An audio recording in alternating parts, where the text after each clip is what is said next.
about on irreducible representations of SL2R. Francesca, okay. Yes. So good afternoon.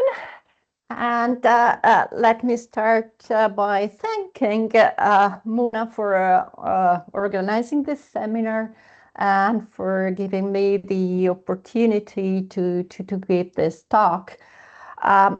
All the results I will talk about come from joint work with Michael Cowling from the University of New South Wales in Sydney, and with Bianca Di Blasio from the University of Milano-Bicocca. So since the title is rather vague, let me start by telling you what I will talk about more precisely, and then I will give details later. So we focused on two problems which are in any case really intimately related. So the first one is about uniformly bounded representations. And these uniformly bounded representation had been proved to be a very powerful tool because, for instance, they have been used by Kunz-Stein to prove their phenomenon. And so we wanted to complete, say, their result because we wanted to prove that the realization of these representation was the best one when one thinks about their norm.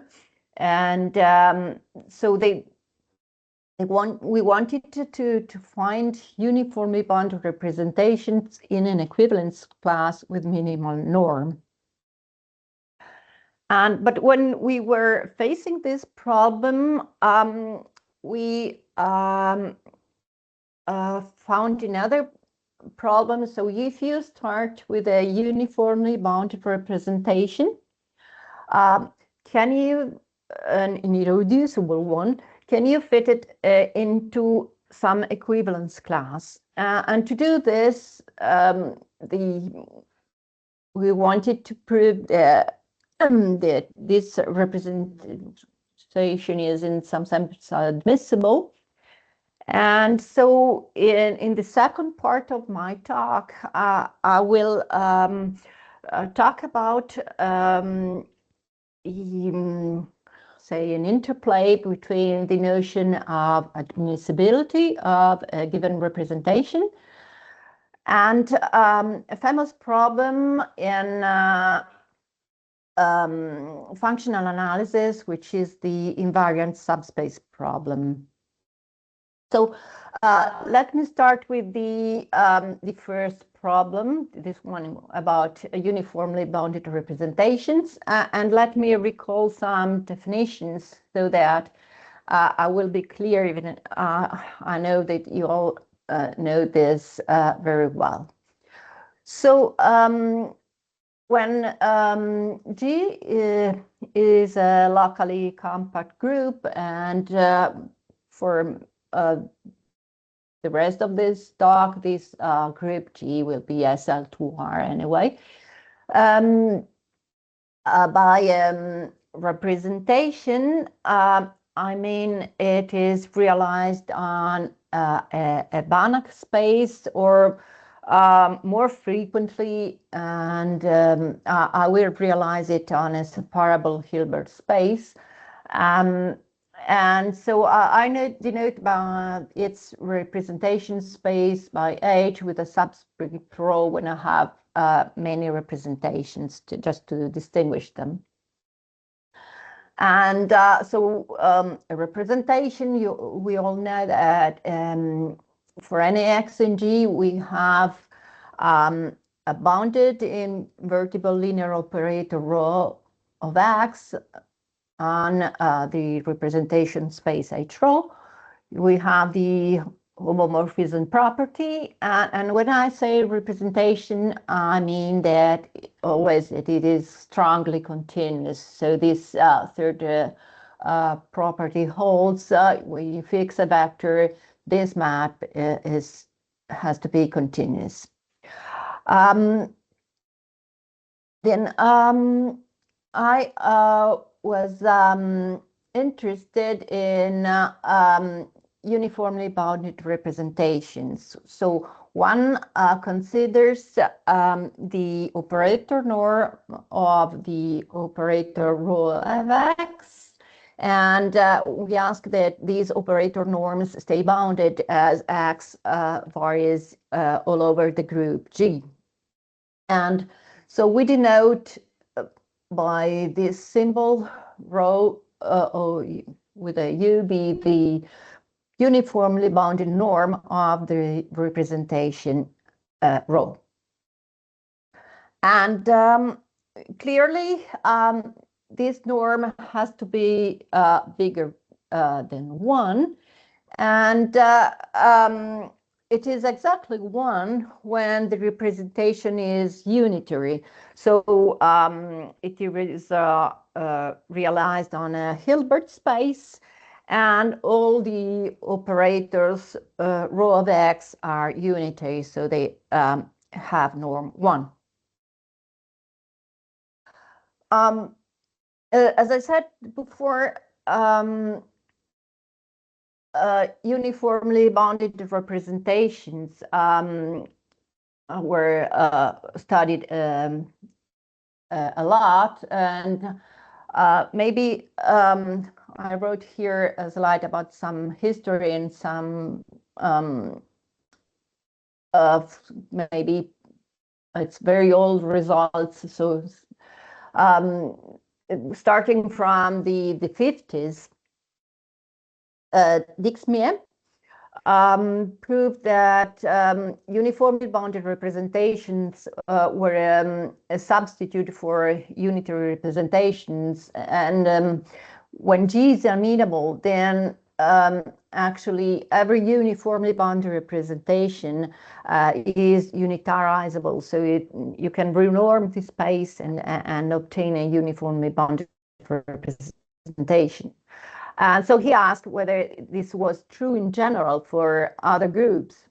But shortly after, Ehrenpreis and Mauntner, using work of Bargmann, who found the representations of SL2R, proved this to be false in the case of SL2R. And then Kunzelstein found how to use uniformly bounded representations on SL2R because they used them to prove very interesting convolution estimates. So their Kunzelstein phenomenon.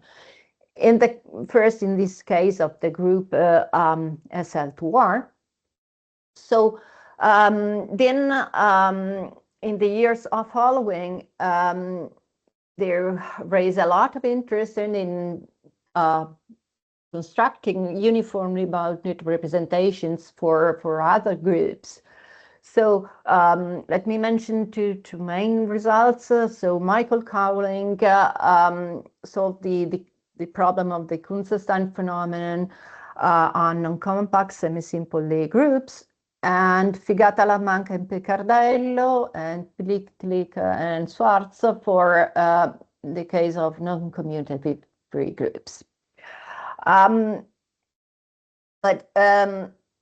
uniformly bounded representations actually have application to other contexts, which I know very little of, but I like to know that they are used also in some other fields, like Pierre Yulk in 2019 related them to the Baum-Connes conjecture, which is a conjecture in K-theory relating geometrical and analytical objects, and by means of these a family of uniformly bounded representations.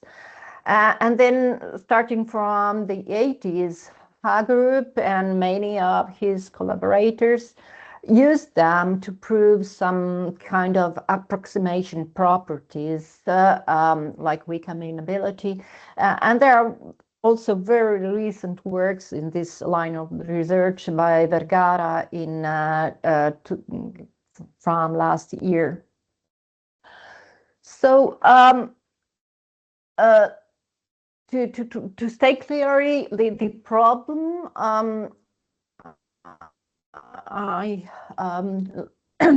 let me put this final slide of definitions.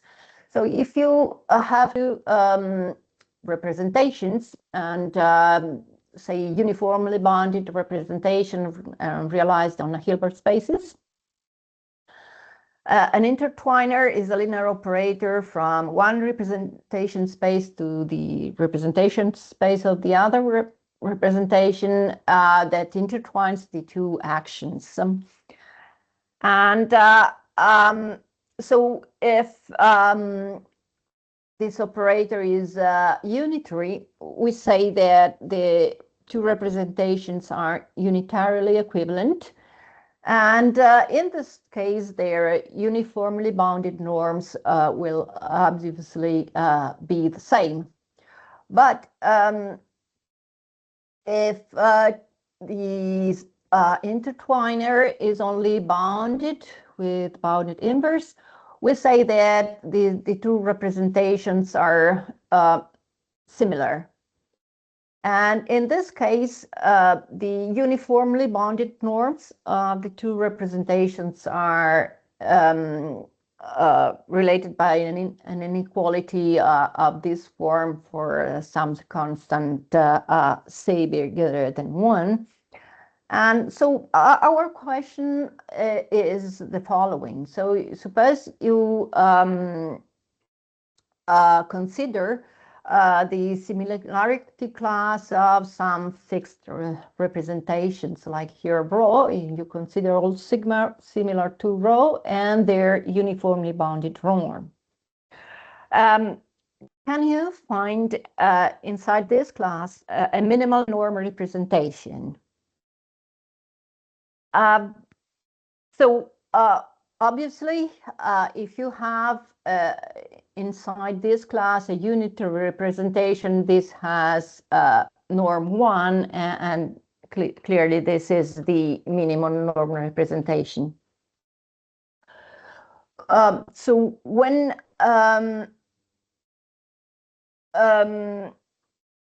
you consider the problem on SL2R, you have the Kunzestein representations, which I briefly recall here. From now on, I will write G, but I mean SL2R. And this acts on the real line by linear fractional transformations. So here, T is on the real line, and X is a matrix like this, and then this is the action of the element of SL2R on the real line.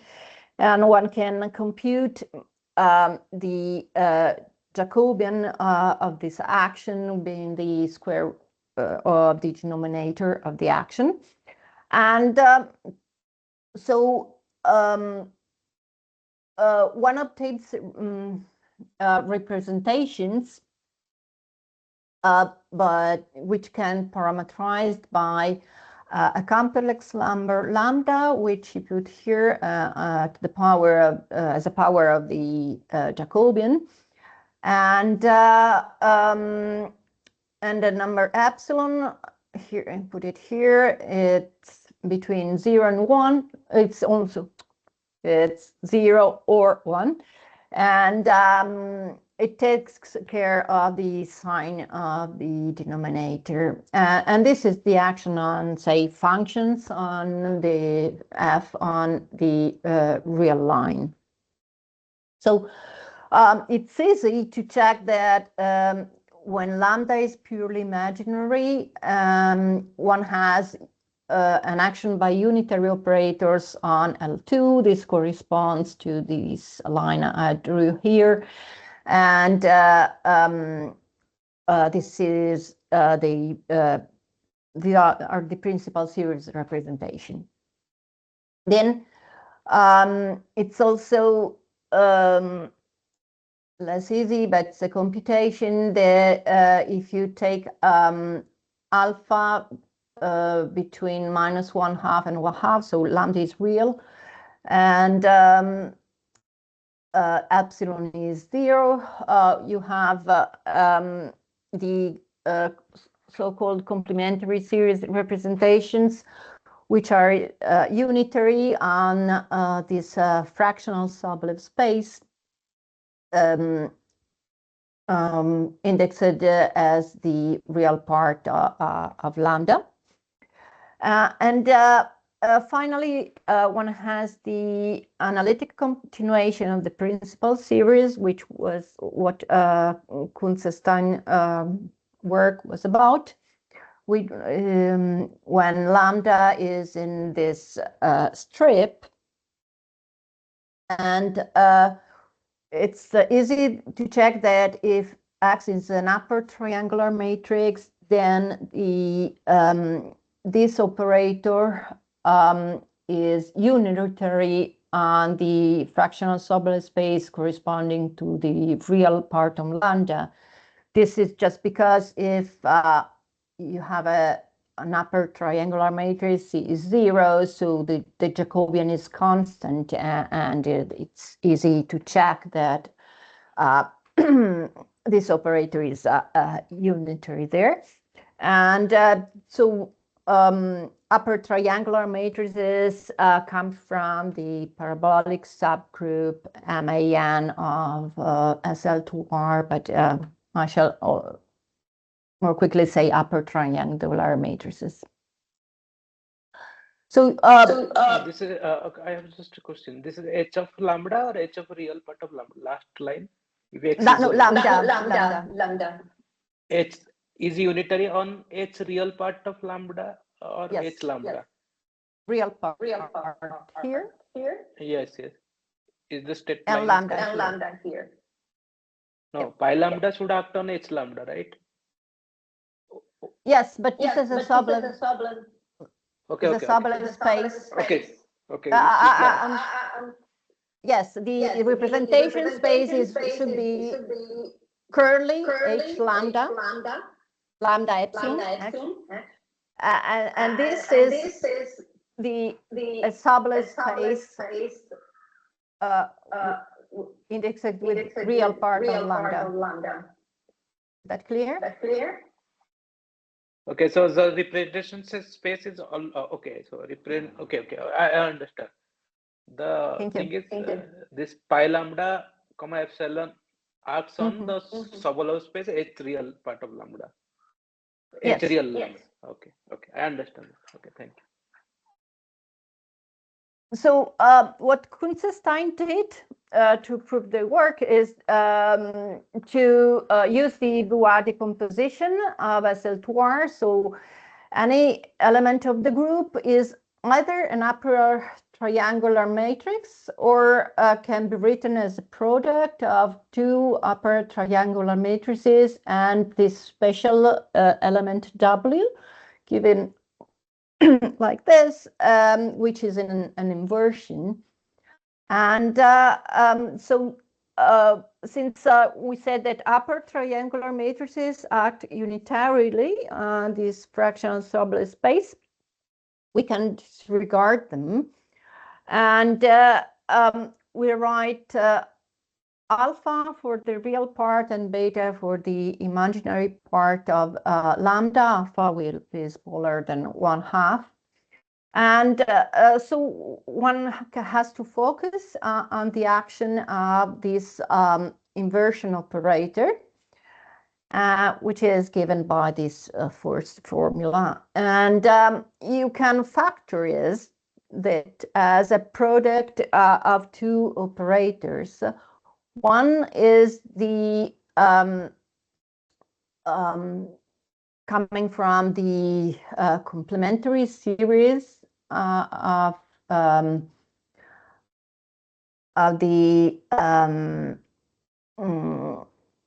with the corresponding to the real part of lambda of W, and this already said it gives a unitary operator on the fractional subspace.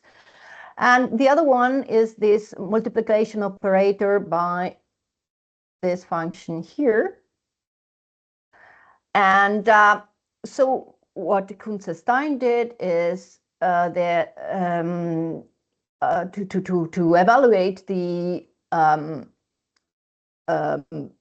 norm operator norm of this multiplication operator, because then the uniformly bounded norm will be the operator norm of this single operator coming from the inversion, and from this factorization, this is essentially the operator norm of this multiplier operator, and they give an estimate, and they prove that it is a bounded operator, but it has a growth in the imaginary part of lambda by an exponent, here I put gamma, which is slightly bigger than the real part of the number lambda.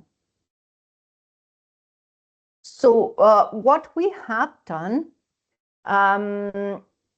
is to consider more general uniformly bounded representations. So the result of Kunze-Stein is that this representation is uniformly bounded on its representation space, which is a sublab space of index alpha. So maybe from here it's clear what you were asking before.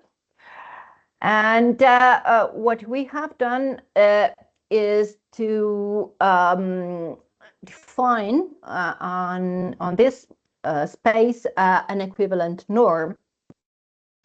Here you fix two positive numbers, and this equivalent norm is essentially weights in a different way the positive frequencies. So you put A for the positive factor A times the positive frequencies plus B, the negative frequencies. And in this way, you obtain an equivalent norm on the same representation space. And let me write pi lambda epsilon I e b for the representation which acts in the same way as the Kunze one, but is realized on this representation space. Then clearly this representation is uniformly bounded because this new norm is equivalent to the old norm. So if you started with a uniformly bounded representation, this stays uniformly bounded. And another feature is that when you consider the operator corresponding to an upper triangular matrix, then you obtain a unitary operator. So the basic idea in the Kunze-Stein work was that by using the Bruhat composition to estimate the norm of these representations, it will be enough to study the operator corresponding to the inversion. So what are our results? So when one starts with a uniformly bounded representation rho, which is in the similarity class. Sorry, I missed. What is the last point actually you told in your? Pardon? Can you go back to previous slide? Yeah. So what did you say about after this thing? When X is upward triangular, this is a unitary upward. After that, what did you say? I said that as Kunze-Stein did, since these operators are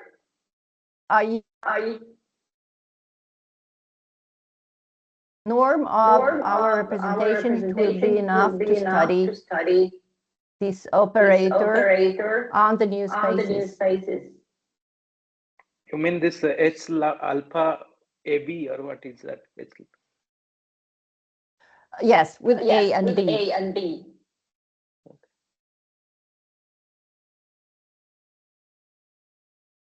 But A and B are really means so here they're not. So the action is the same, but the spaces are different. Okay, but the thing is A and B are arbitrary, right? Or you have to choose A and B suitable. So what you have to study is this multiplication operator on different edge. On different Hilbert spaces. HAB for any AB.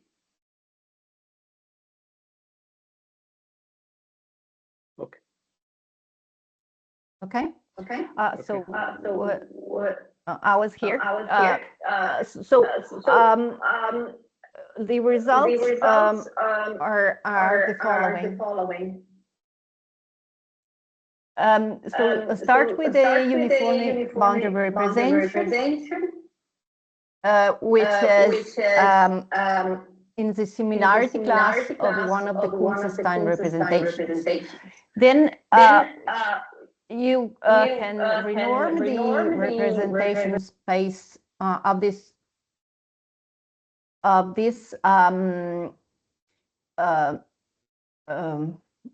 representation rho, and you obtain a new representation. I call it sigma, but it's simply the same action on the equivalent Hilbert space.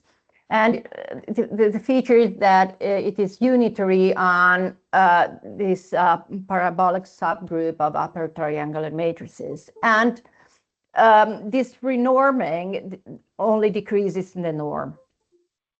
So then second, this new representation sigma is actually unitary equivalent to one of the representations we considered before. So since our unitary equivalent, they have the same norm. And finally, but it may be the most important, we found norm bounds for these representations.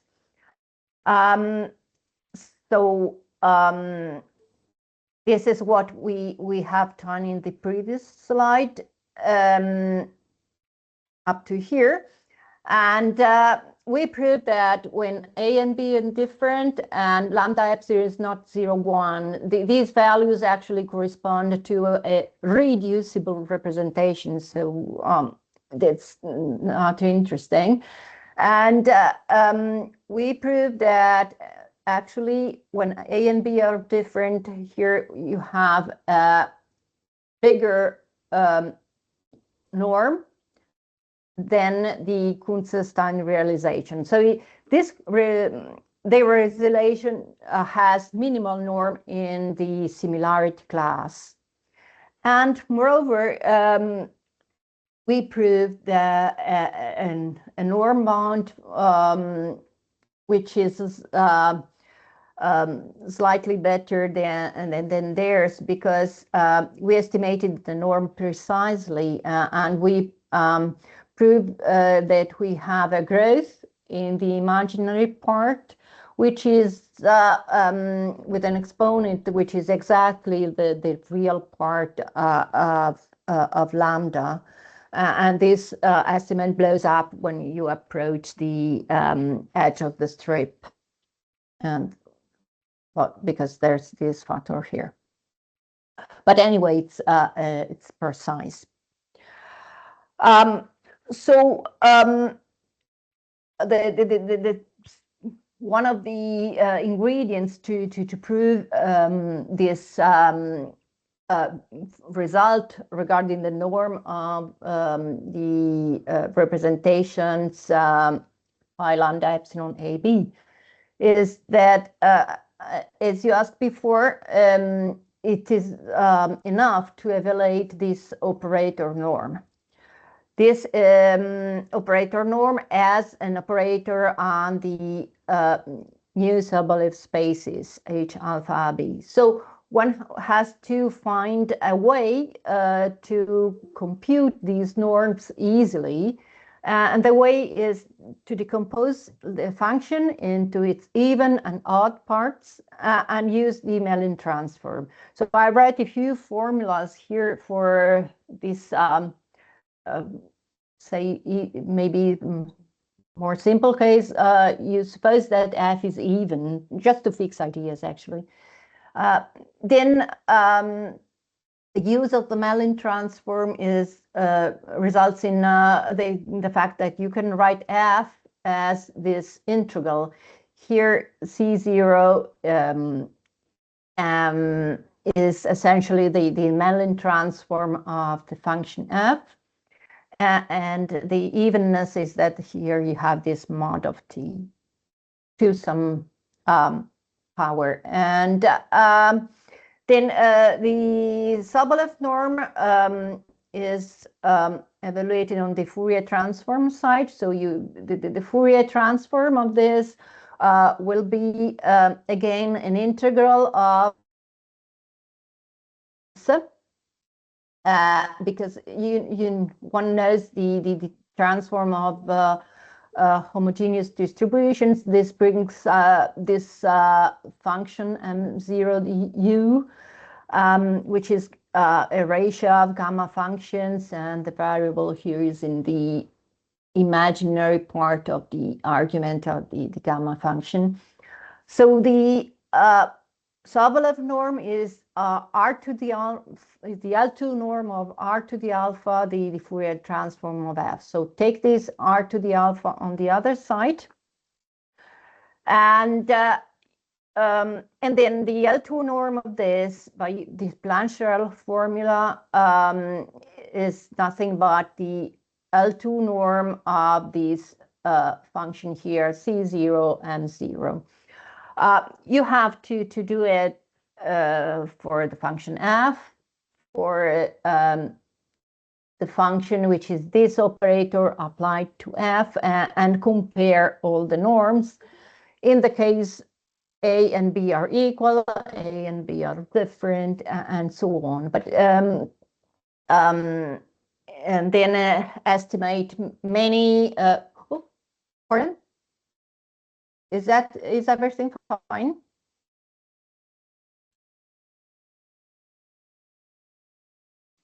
Yes, it is Yeah, fine. go ahead. Yeah, go ahead. I think I lost you. No, we are able to hear you. Hello? Is that fine? Yes, it is fine. Okay. So let me recap. See, we have a uniformly bounded representation. And here we started by saying this is the similarity class of Kunze-Stein representation. So the question would be, what happens if one starts only with a uniformly bounded representation in a reducible one? Is it similar to one of the known representations? This question led us to the second kind of problem, which is what I want to speak about now. So now I want to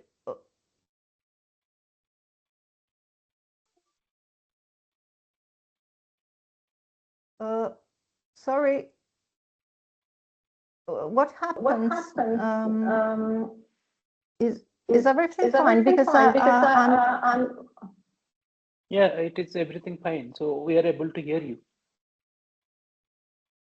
Hello, are you able to hear us? Hear me?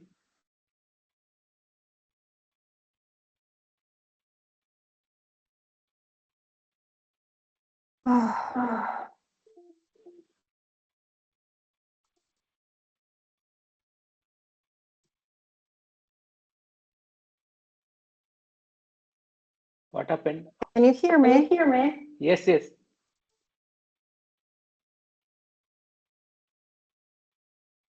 Yes, we can hear you. Everything is fine.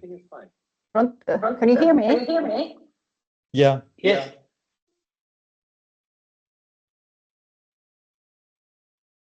Okay, thank you. Start with the representation on Hilbert or also a Banach space. And since I'm considering only one representations, I will denote it by H row. And the representation is said to be reducible if it is topologically reducible. So the representation space does not contain non-trivial closed invariant subspaces. And you all know that the SL2 has a Cartan decomposition. You can write any element as a product of rotations. So in the group SU2, given like this, and elements of the subgroup A, which are diagonal with positive eigenvalues, and this maybe is A plus when R is greater than 0. And for X and G, one can define the norm of the matrix as it is acting as a linear operator on the Euclidean R2. And it is easy to prove that if X has this Cartan decomposition, then its norm is nothing but e to the R. So irreducible representations have some good properties, because even if they may not be uniformly bounded, yet they have a growth rate. So what I mean is that you can control the operator norm of rho of X by a power of the norm of X for some fixed alpha and constant G.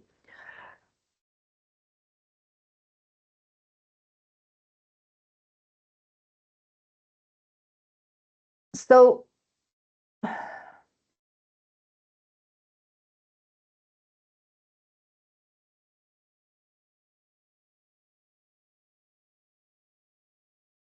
does this work? So yeah. So these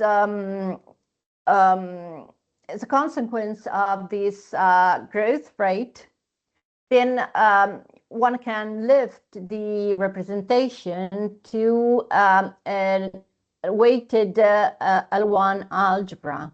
So if one considers the weight given by the growth rate of the representation, I would say that the function is in this weighted L1 algebra if this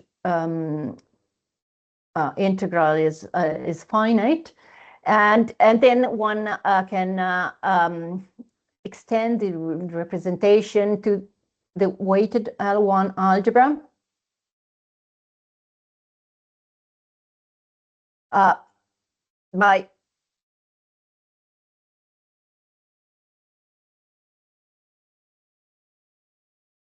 by this formula. And this representation on the algebra is irreducible if you start with an irreducible representation. And finally, the second good property is that the representation space will be separable. This is because the L1 algebra is separable, and you have the reducibility of this representation, so the representation space will be a separable one. Then another good property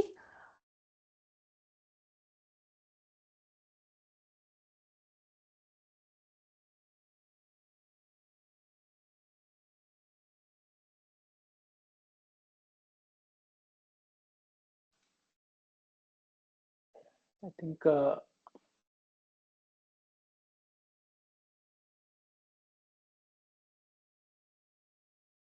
you able to hear, sir? No. Francesca. Lost the connection, right? Oh, there is. I close. Okay. Oh, okay. can you hear me? Yeah, now, yes, Yeah, now now we can hear you.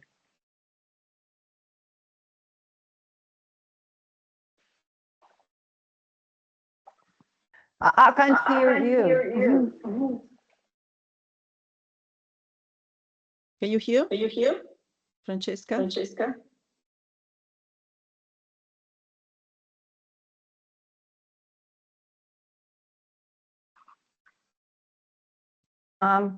Is that okay now? Yes, we can hear you. Can you just change the screen? Because it Yeah, seems like- so here, because my thing is moving. Okay, so Okay. Decompose the representation space in these subspaces HM are vectors which No. transform according. It doesn't move. the screen is not moving. So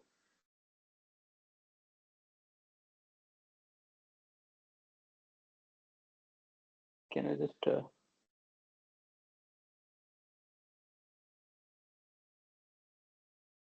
maybe you can share it once more, just leave and share. I think she lost connection. I know, because Probably you lost the connection. No, we are able to hear her voice, so probably.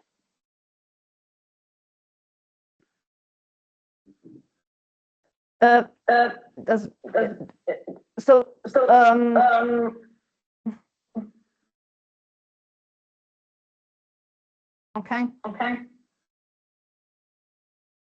You can. Just So I'm leave trying. and- I think she can go out and then.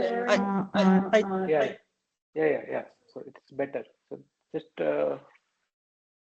Bianca ma'am, just call her and tell that. Yes, I called her and I said to go out and come in. She should come.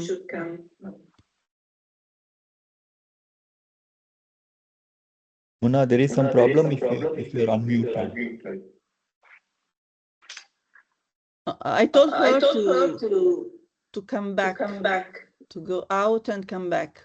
Let's see if it works.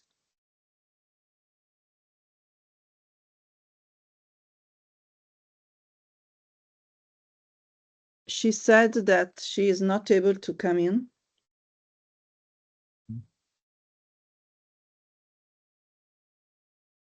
Problem.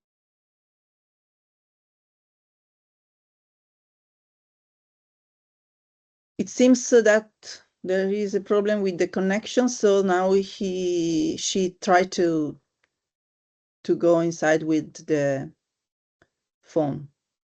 Okay. Okay.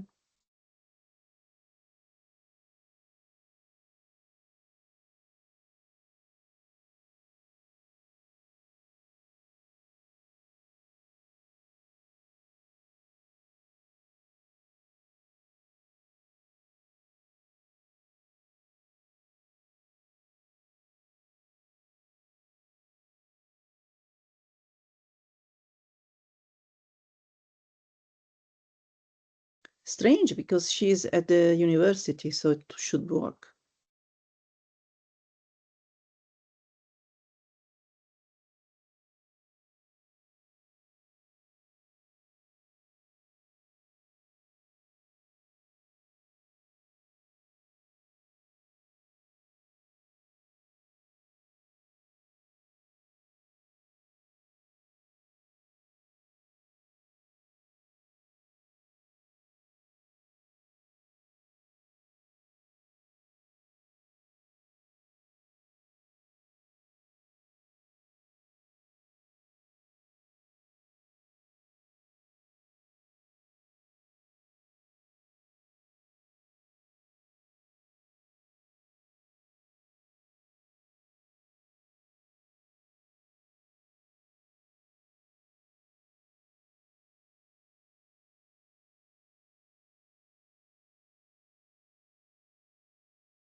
You are muted. You have to unmute. Okay. Yeah. I reshare. Sorry. But where is that? Here. Okay. Sorry Yeah. for inconvenience. Now I'm on the cell phone. I hope it's better, but than university, which is strange. But I was. Where were you? Is Can you that go back to fine? the previous slide? Can you go Okay. back to the previous slide? Yeah, starting Also, yeah. from here, Yeah. you're fine with the growth rate. Yeah. Yeah. Then you can extend the representation to this weighted L1 algebra. This is the usual formula for the representations of functions, and this integral makes sense if the weight is exactly the one given that representation rate, and this representation stays irreducible if, also on this L1 algebra. So since this is separable, then the reducible representation has to be realized on a space which is separable. And so I said these are some good properties, growth rate and separability of the representation space.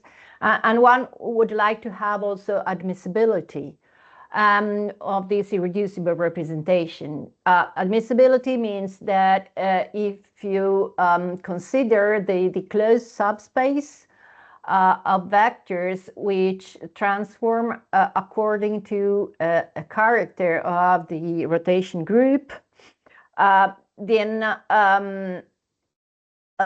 you have a decomposition of the representation space, and the admissibility is the request that these subspaces HM of vectors which transform according to characters are finite dimensional. So that when you have an admissible representation, then these vectors are C-infinity vectors. So you can differentiate them, and at the Lie algebra level, the action doesn't mix too much. For instance, you take a vector in HM to finite combination of vectors in subspaces of index which is near to M. And so then you can use some algebraic methods to classify the representation and find its equivalence class, as has been done. So it's a big work of Harish Chandra in the 1950s that if you take a unitary irreducible representation on Hilbert space, then this representation is admissible. But so not all representations are unitary, and there are also some pathological representations that were constructed exploiting ephemeris result in functional analysis, which is the invariant subspace problem. Here I wrote it. You take a complex Banach space of dimension bigger than 1, and the question is whether every bounded linear operator T on this Banach space has a non-trivial closed T invariant subspace. So in the finite dimensional case, this is related to eigenvalues of this operator.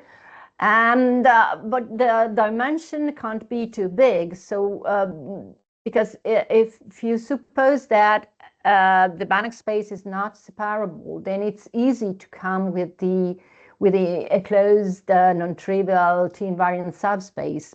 I wrote it here. You take a vector, then you consider its orbit. Then you consider the space generated by this orbit and its closure. So this is separable. It is T-invariant, is non-trivial if the vector is not 0, and the space is this is separable. So if X is not separable, then you have this invariant subspace. So just for the question to be interesting, we're considering separable spaces. And Enflo and Reed found examples actually of Banach spaces and an operator on it, so which has only trivial invariant closed subspaces. And actually, there are many examples also in classical Banach spaces like L1. And Sergel used these examples to produce an unadmissible, irreducible representation of SL2R. Simply, he used a slight variation of these to induce a representation from the parabolic subgroup. But in all these examples, you have a Banach space which is non-reflexive. So the question is, what happens is if the Banach space is reflexive or is a Hilbert space? So recently, Enflo posted a preprint, and he claimed that every operator on a separable Hilbert space does have an invariant closed non-trivial subspace. So the solution is in the affirmative for the before question. And I must say that the current status of this paper is not clear, but it took a lot of time. I didn't stress the years before, but it took something like 10 years to read Enflo's previous results. So it's not surprising that it's still not finished. But shortly after, then there's another proof by Charles Neville. So there's say strong evidence for this conjecture being proved. But anyhow, we're not saying nothing about this. We are using these proposed solutions. We're taking them for granted. And then with this solution for granted, we could prove that any reducible Hilbert representation on SL2R is indeed admissible. And how we proved it is by spherical analysis. And so I have a small question here. This proposition which you are proving, that is explicitly for the group SL2R SL2R. No, it's for SL2R. But Absolutely. this result is true in general, right? This result is true for general semi-simple. No, for SL2R. No, your proof, of course, you are saying that you are proving for SL2R, but this result is true in general, I think. I don't know. If it's not unitary, well, if it's unitary, yes, it's true, but otherwise I don't know. Oh, it is not true in the, okay. I Not thought that unitary. probably it is true. Okay. So, okay. For unitary, it is, okay. And so the actional rotation on functions lets you decompose the L1 algebra into subspaces of function which transform according to characters. And if you take the same character and you have the action on the left, on the right by the rotation group, we write this small m for the set of functions which have this invariance property. And it's a miracle that you obtain a commutative Banach algebra. Obviously, the product is convolution. And so you have many tools to study these algebra functions, like spherical functions, which were studied by Ehrenpreis and Mautner, and spherical analysis, which was developed by Takahashi, and more recently by there's work of Ricci and Roblem. And there's a measure, a finite measure given by this formula, which is essentially an identity for this weighted L1 algebras of functions of type M. So this is an important fact. And when you transfer using the representation, this finite measure, well, you obtain a projection from the representation space to the subspace HM of vectors which transform according to the character. So that if you restrict the attention to functions of type M, then the representation is a block diagonal operator, and there's this block corresponding to functions of type M, which is important, and you can restrict your attention to that. So I'll try to explain why Hilbert spaces representations are admissible. So the one fact is this first lemma. This is, as before, when you consider the representation on functions of type M, you have this block corresponding to a linear operator on the HM vectors. And if you start with an irreducible representation, then this is also irreducible. Then the second ingredient is this solution, which has been found by Enflo and Neville.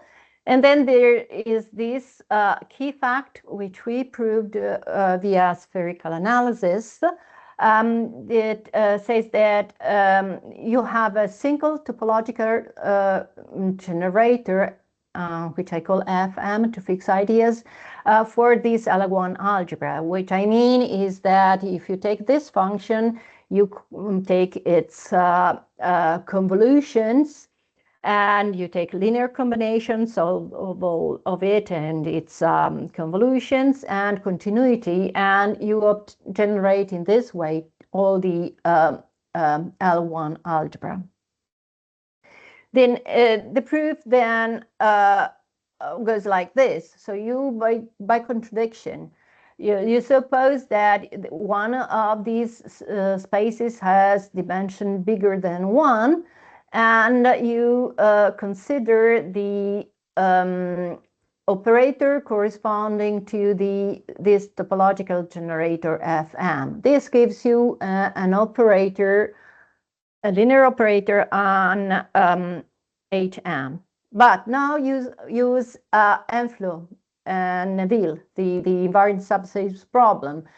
This single operator has an invariant subspace, which is this H0m.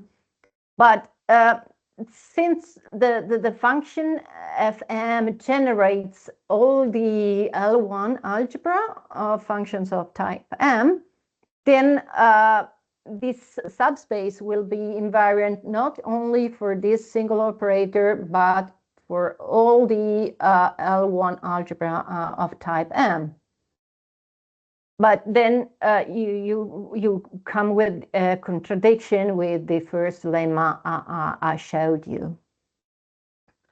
And this is how the proof of this works. If I have some time enough, I don't know, because sorry for my bad connection, internet connection. I can give you some details about this. Yeah. You can take some time. Okay, you can take some time. How long? Well, you can stop me. Yeah. How much time do you need? I think. I don't know. Say. Okay, no more than 10 minutes, maybe much should be less. So that will be okay. No, sorry, there's other references. I got it wrong. So here. Yeah. As I said, an important tool is M-spherical analysis. So you have many commutative algebras, smooth functions of type M, our weighted algebra of type N, and L1 functions of type N. So they are all commutative algebras, and you have many spherical functions.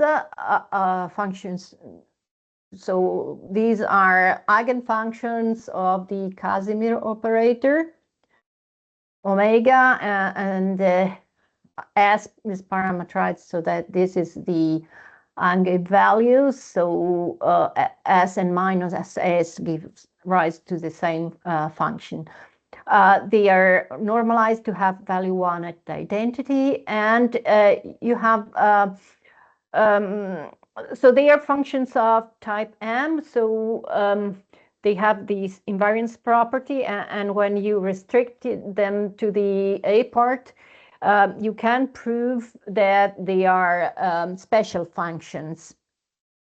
So you have many estimates which can be different according if you are in a strip like the green one I have draw here. I have a strip of width delta, or these spherical functions are related to these points here, and so to the discrete series representation. So you have these integer spaced points here, and you may have estimates for these spherical functions which are slightly different.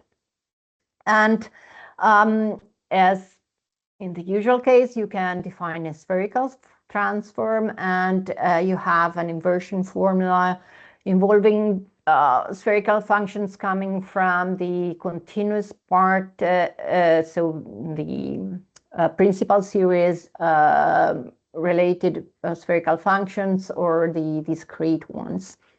But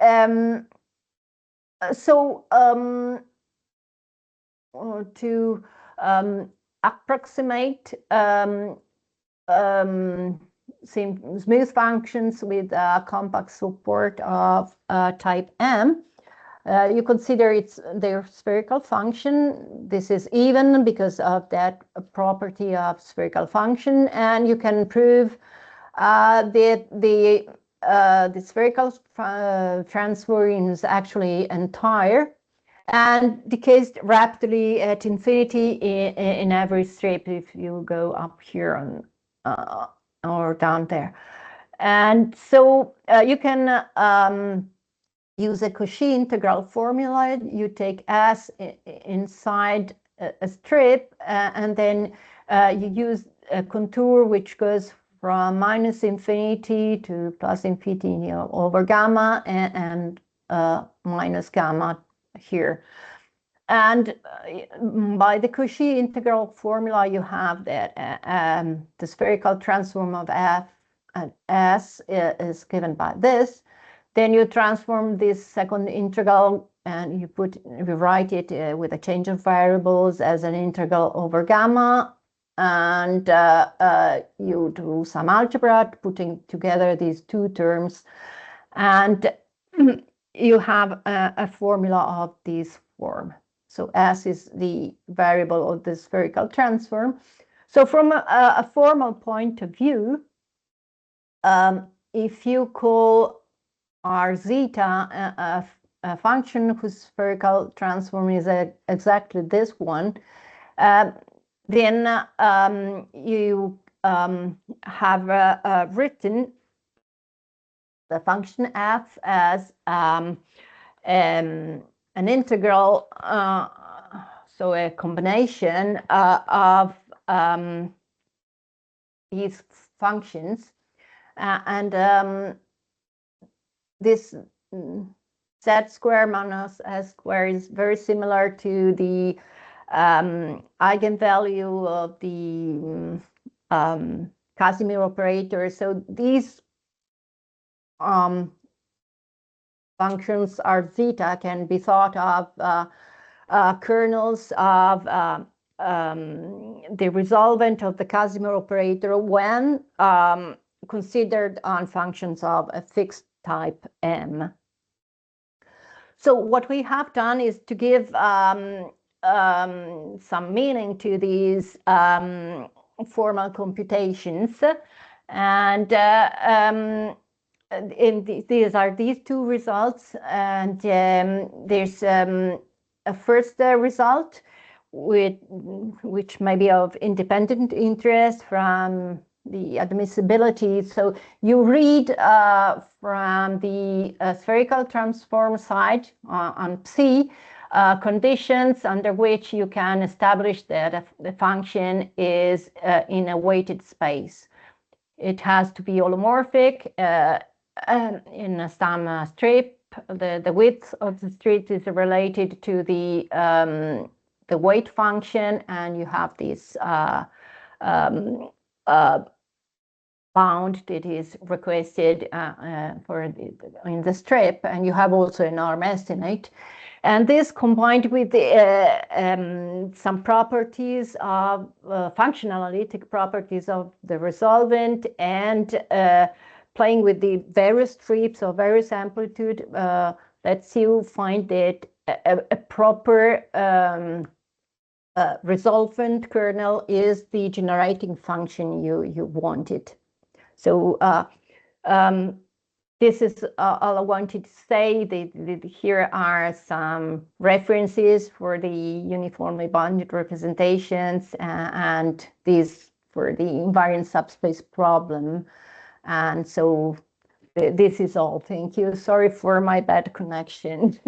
And I hope that now is better. Yeah, thank you very much for a very interesting talk. Thank you. Are there any questions now? So I have From the 2, 3 audience? questions. Okay, so the thing is, whatever you have done is explicitly you have done for SL2R, or you have done for general semi-simple group, or still that is you are going on? No. It's a SL2R. It is almost SL. So Yes. in the beginning you shared that, okay, so there is something like result, like there exists some A comma B. Yes. Where so that rho UB is equal to pi, something like that result is there. Yep. So yep. So can you say something about this A comma B? How do you get that thing? Or what will be A and B? Do you have precise thing, or it's just an existence? And how do you get this thing or this result? Yeah. This result here. Yeah. You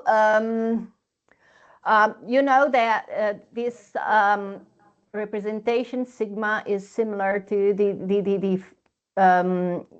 Bunsenstein representation, and they stay unitary on the parabolic subgroup. So you can so they are so these two numbers A and B come from the fact that the positive and negative frequencies give unitary operators. The intertwiner operator you have with the pi lambda epsilon is unitary, is a multiple of a unitary operator on the positive frequencies and negative frequencies, and these two numbers A and B are the ones you find in this way. Okay.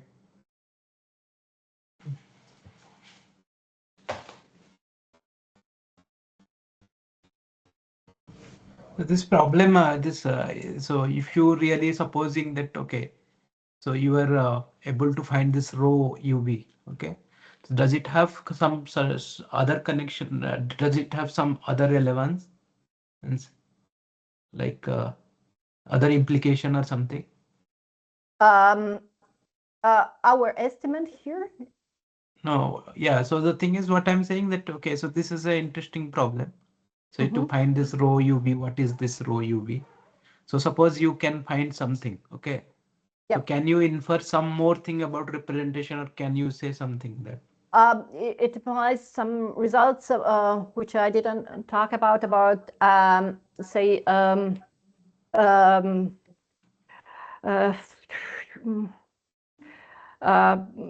some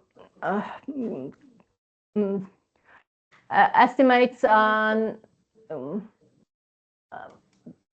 coefficients because of the representation, and actually there are some estimates related to the approximation properties A group considered, for instance, and the different behavior that coefficients have with respect to these uniformly bounded norm, for instance.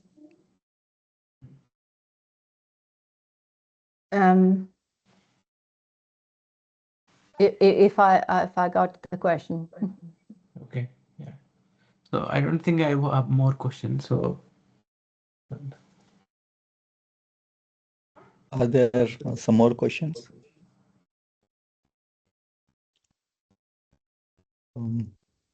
So looks like there are no more questions. So let's thank the speaker once again. Thank you very much.